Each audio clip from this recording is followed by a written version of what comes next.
السلام علیکم۔ پاکستان میں پینے کا 61% پانی غیر محفوظ ہونے کا انکشاف۔ کراچی کا پانی بھی زہریلا ہو گیا۔ کینسر کے مریضوں میں مسلسل اضافہ۔ حکومت نے بھی اعتراف کر لیا۔ کیا آپ حالات حاضرہ سے آگاہی حاصل کرنا چاہتے ہیں؟ خبر کے پیچھے چھپے اصل حقائق جاننا چاہتے ہیں تو ابھی سبسکرائب کیجئے جلمل پاکستان کو اور ساتھ ہی گھنٹی کے نشان پر کلک کر دیں۔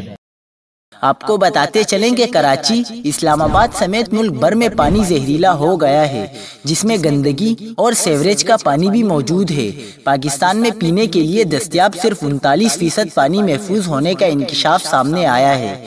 Pakistan council of research on water کی رپورٹ میں بتایا گیا ہے کہ غیر محفوظ پانی کے استعمال سے کینسر کے کیسز میں اضافہ ہو رہا ہے۔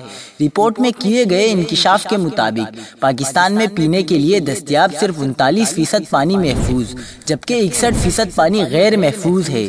اس حوالے سے گفتگو کرتے ہوئے وفاقی وزیر برائے منصوبہ بندی اسد عمر کا کہنا تھا کہ اسلام آباد کے ہر تیسرے گھر میں کینسر کا مریض نظر آ رہا ہے۔ وجہ پانی میں آرسینک کی موجودگی ہو سکتی ہے۔